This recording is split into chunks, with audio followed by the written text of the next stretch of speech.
Bismillahirrahmanirrahim. Assalamualaikum warahmatullahi wabarakatuh. Waalaikumsalam warahmatullahi wabarakatuh. Alhamdulillah alladzi arsala rasulahu bil huda wa dinil haq liyudhhirahu ala dini kullihi wa kafa billahi shahida. Allahumma salli wa sallim ala Muhammadin wa ala alihi wa ashabihi wa man tabi'ahum bi ihsanin ila yaumiddin wa ba'd. Senantiasa kita tidak lupa untuk mengingatkan diri saya sendiri dan seluruh hadirin majelis taklim Masjid Al-Barakah ini agar senantiasa kita mengingat nikmat Allah SWT kepada kita. Karena sesungguhnya dengan mengingat nikmat yang telah Allah berikan kepada kita, memiliki kekuatan dan keutamaan yang sangat besar. Sehingga Allah SWT berfirman, wa amma bi ni'mati rabbika fahaddits, dan terhadap nikmat Rabbmu maka sebut-sebutkanlah. Jadi kita diperintahkan untuk memperbanyak menyebut nikmat Allah. Ya, misalnya kita alhamdulillah masih diberi tempat tinggal, diberi rezeki berupa harta, diberi kendaraan, teman, meningkat ada masjid. Kalau misalnya nggak punya itu semuanya, ada seorang ulama dari kalangan tabi'in, dia dalam keadaan cacat, tapi dia terus mengingat nikmat Allah. Jadi sakit sampai dia cacat, tergeletak di kasurnya, gak bisa berbuat apa-apa, tapi dia terus mengingat nikmat Allah, masih diberi hidup. Jadi hidup dimiliki oleh siapa saja yang masih ada di dunia ini, itu sebenarnya satu kenikmatan. Ya, kenikmatan untuk memperbanyak amal saleh, dan semoga ini pun mengingatkan kepada kita akan nikmat yang Allah berikan pada kita. Dal hadirun azani wa azakumullah, ada 3 perkara yang wajib untuk kita pelajari dan kita amalkan. Yang pertama adalah kita wajib mengilmui dan mengamalkan tentang ma'rifatullah, mengenal Allah. Yang kedua, wajib kita mengenal dan mengamalkan ma'rifatu dinil Islam, mengenal agama Islam dengan dalil-dalilnya. Ma'rifatu dinil Islam bil adillah, dengan dalil-dalilnya. Dan yang ketiga adalah wajib kita mengenal dan mengamalkan ma'rifatu nabiyyina Muhammadin sallallahu alaihi wasallam, mengenal nabi kita Muhammad sallallahu alaihi wasallam. Ini wajib bagi kita. Dan 3 perkara ini adalah pertanyaan kubur. Man rabbuka, siapakah Rabbmu?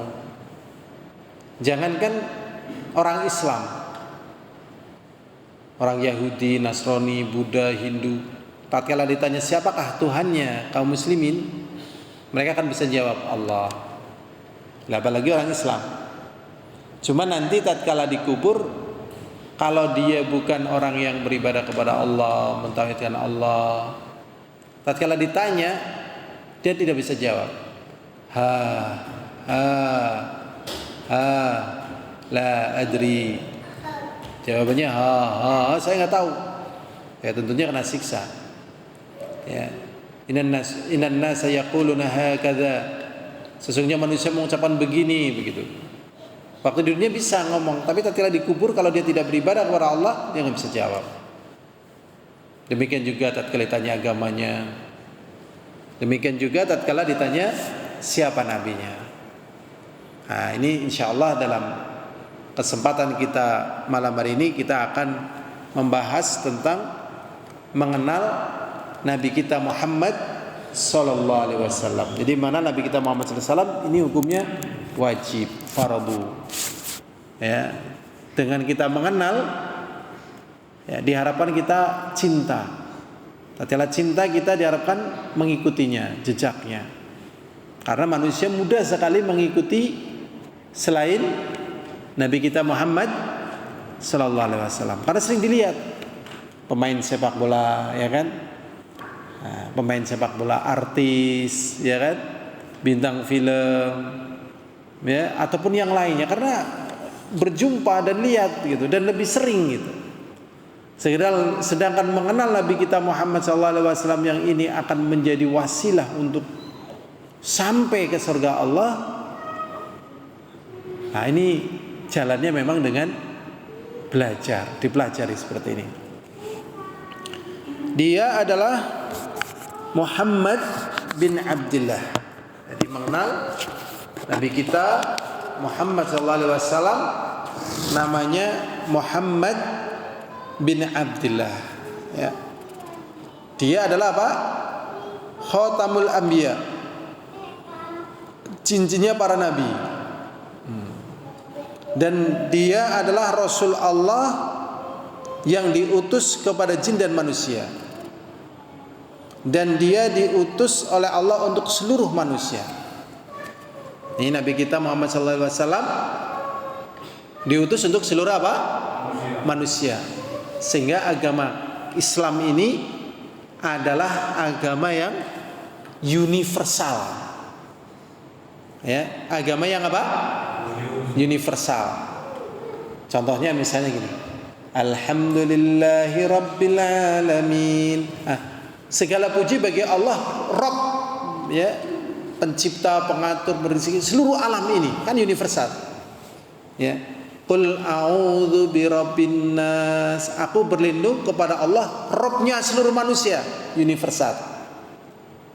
Banyak sekali dalil-dalil yang menunjukkan agama Islam ini adalah agama yang universal untuk semuanya.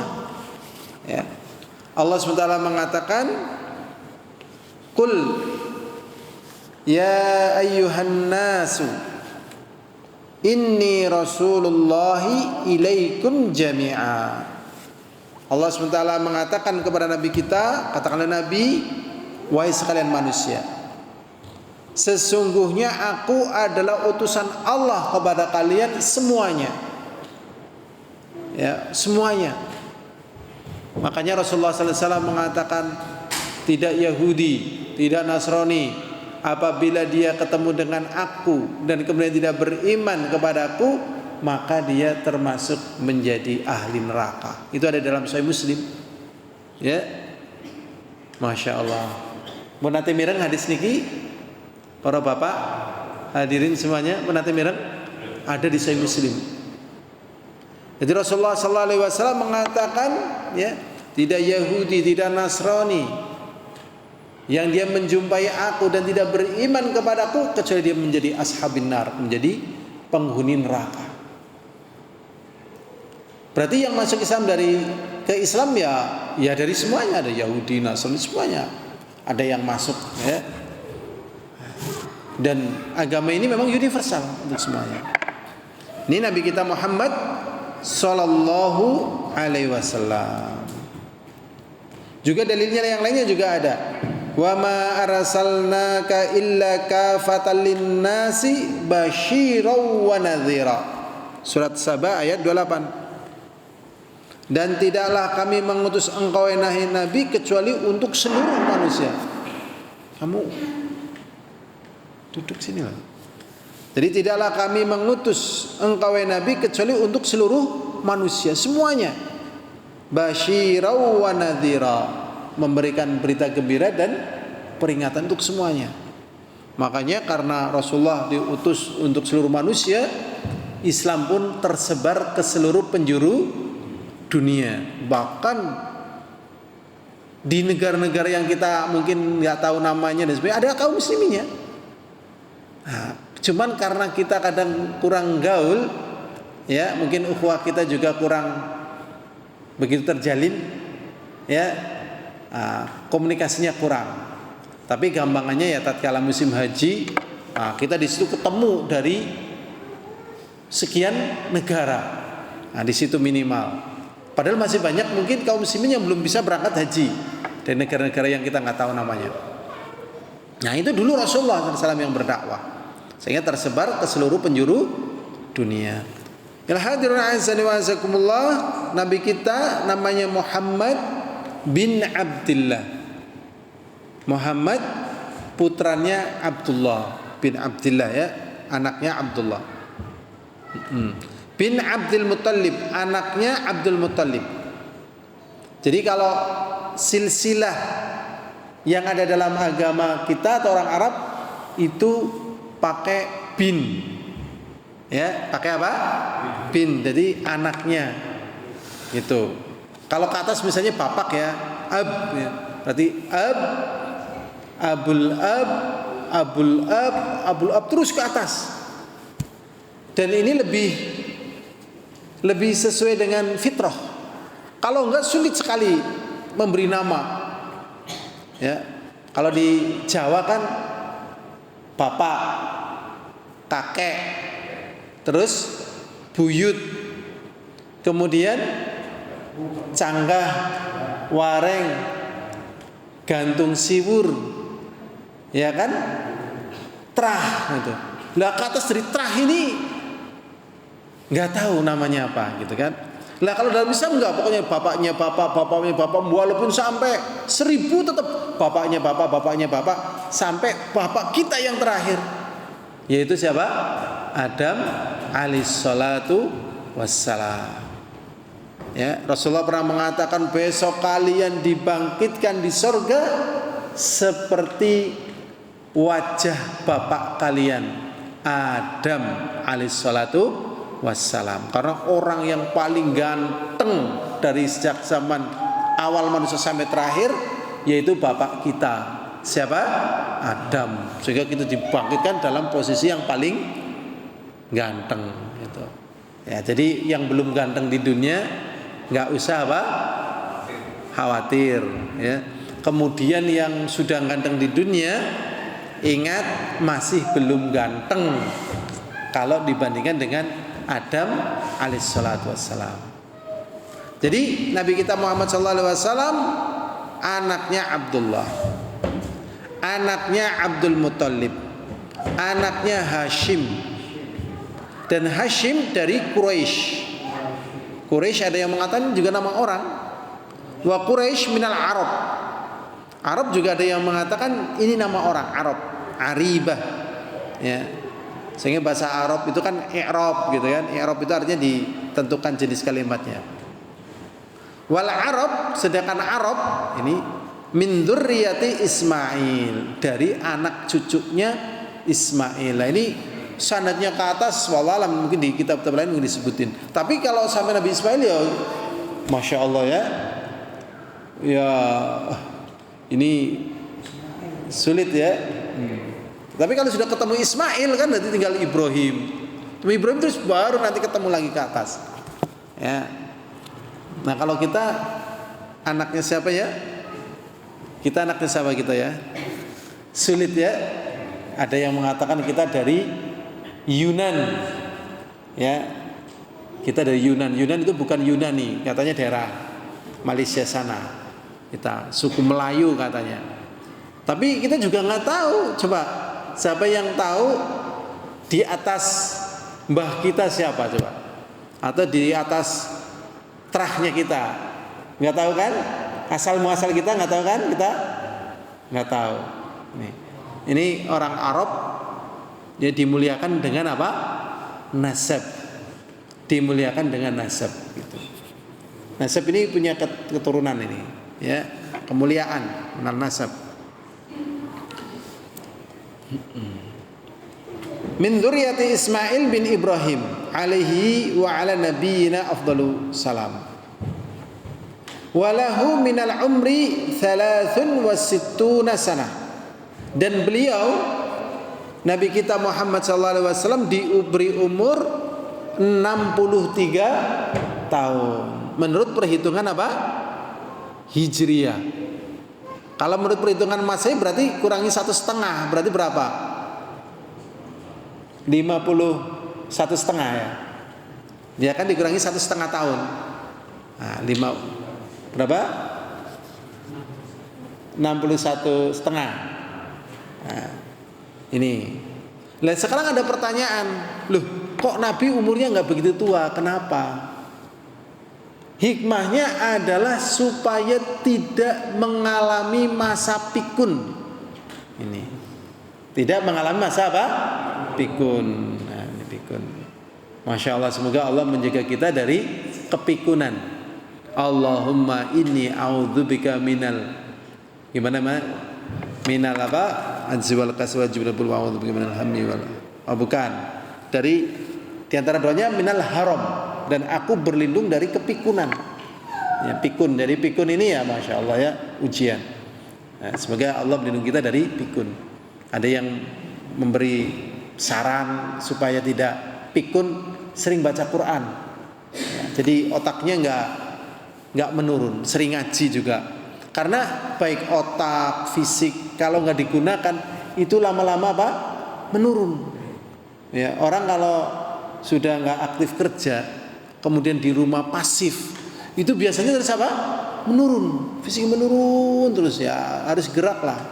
Otak juga kalau nggak digunakan untuk berpikir menurun, akhirnya lama-lama pikun. Jadi hikmahnya supaya beliau tidak mengalami kepikunan. Minha arba'una qabla nubuwah, beliau diberi umur 40 tahun sebelum kenabian. Jadi diangkat menjadi nabi setelah umur 40 tahun. Karena pada umur ini mengalami usia yang dewasa. Wa 23 nabiyan wa rasula, dan beliau menjadi nabi dan rasul selama 23 tahun. Coba bayangkan pada masa 23 tahun ini, pelajarannya sampai detik ini belum selesai dibahas. Sahih Bukhari kita ya belum selesai ya kan? Sahih Muslim belum selesai ya kan? Sunan Tirmidzi, Jami Sahih kan belum selesai ya kan? Padahal usianya Nabi berapa tahun? Sebagai nabinya tadi 23 tahun. Nubi'a bi Iqra. Rasulullah sallallahu alaihi wasallam dinabikan dengan surat Iqra. Jadi waktu itu Rasulullah sallallahu alaihi wasallam telah diangkat menjadi nabi dengan surat Iqra. Iqra, kata malaikat Jibril. Kemudian Rasulullah sallallahu alaihi wasallam mengatakan, laisa ana biqori, aku enggak bisa baca. Kemudian dikatakan lagi Iqra, baca. Kemudian Rasulullah menjawab, ya, lasu ana biqori, aku itu enggak bisa baca. Iqra, sama gitu, aku enggak bisa baca. Setelah itu baru Iqra wa rabbukal akram.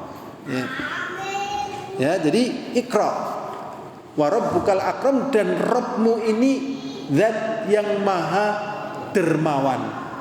Jadi akram ya, karim itu dermawan, walaupun kadang akram